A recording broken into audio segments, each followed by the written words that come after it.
Assalamualaikum and greetings everyone. Today's topic is on a closed surface integral. Okay, a closed surface may consist of several surfaces where the boundaries of one surface meet with the boundaries of other surfaces, closing and covering a volume inside. So inside a closed surface you have a solid. So similar to piecewise surface, evaluating a closed surface integral means evaluating surface integral on each surfaces involved and then adding them up all together. But lucky for us, we don't have to use this technique. We have a theorem called the divergence theorem, or also known as a Gauss theorem, where instead of evaluating f dot unit normal vector ds integrate over sigma, so here sigma is a closed surface, what we do is we evaluate triple integrals where the integrand is the divergence of f. So divergence of f, if you recall, is del dot f.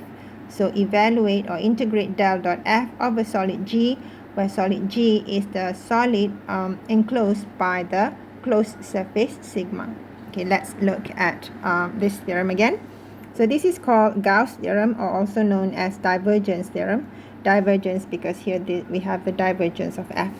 So let G be a solid whose surface sigma is oriented outwards if f is equal to this, where P, Q, R, those are the components of f, have continuous first partial derivatives on some open set containing G, and unit normal vector n is outward unit normal on surface sigma, then f dot normal vector ds integrate over closed surface sigma is equal to triple integral over solid G, and the integrand is divergence of f, which is del dot f. So this is called a Gauss theorem or divergence theorem, and you can only apply this for a closed surface sigma.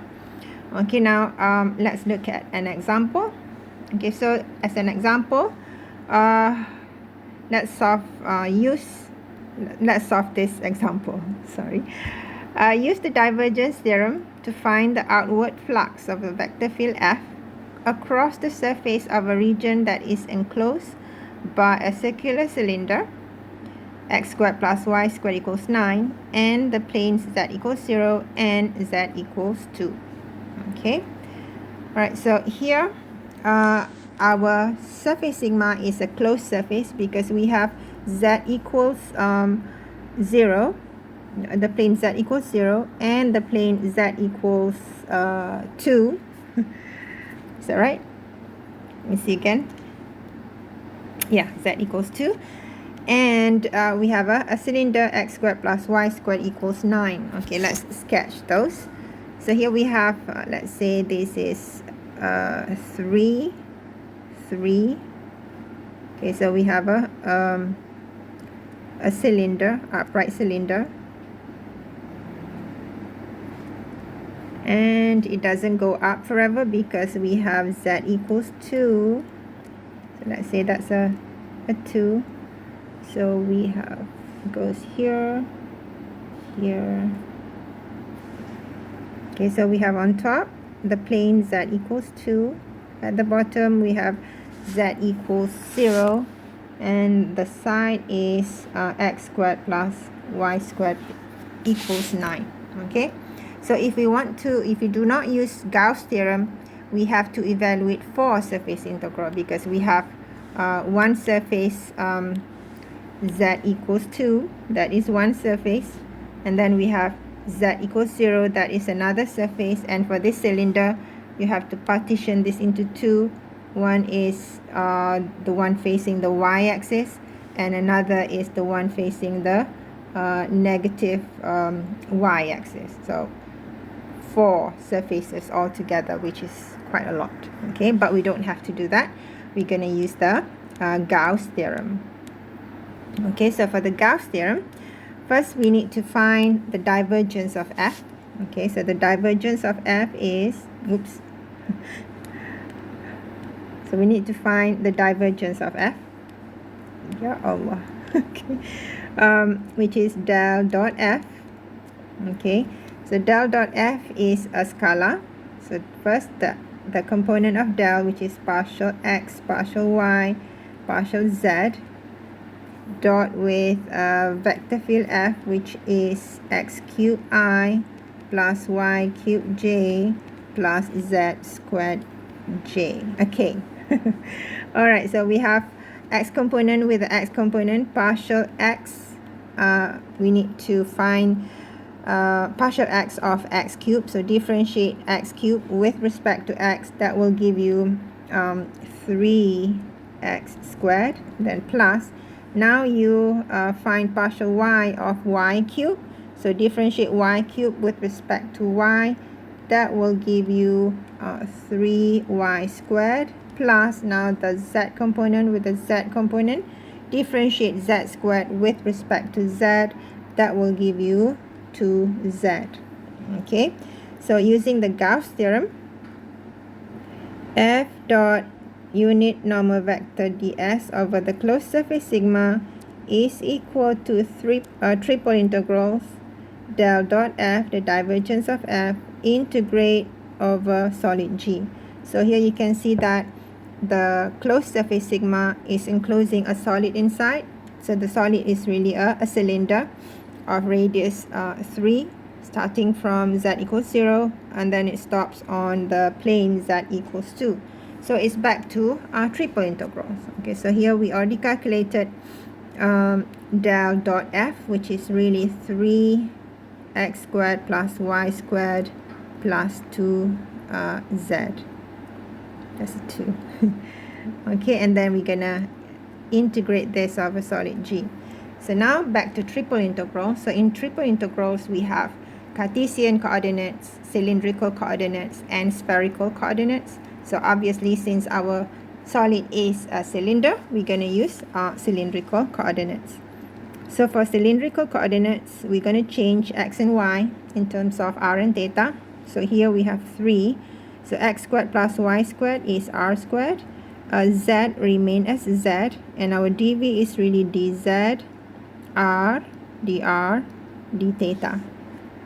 Okay, now let's get the limits for z. As you can see here, z is, you just draw a straight line across your solid parallel to the z-axis. You can see that it starts on z equals 0 plane, and then it stops on z equals 2, which means the limits for z is from 0 to 2. Okay, and then you look at the projection of the solid onto the xy plane. We have a circle of radius 2. Okay, circle of radius 2 a circle of radius 3, meaning that r is from 0 to 3 and theta is from 0 to 2 pi. Okay, so it's back to triple integrals. Okay, now integrate with respect to z first. So here we have 0, 3. So here we have 3r cubed z plus integrate zr with respect, 2zr with respect to z. We get rz squared over 2, but 2 over 2 is a 1. Okay, and then replace z with upper and lower limits, which are 0 and 2. Okay, all right, now replacing z with upper and lower limits, we get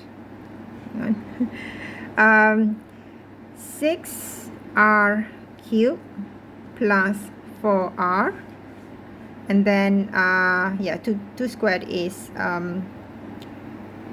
4. Okay, minus 0, and now we integrate with respect to r and theta. Okay, next integration, the middle integration is with respect to r. So we get 6r to the power 4 over 4 plus 4r squared over 2, and then replace r with upper and lower limits.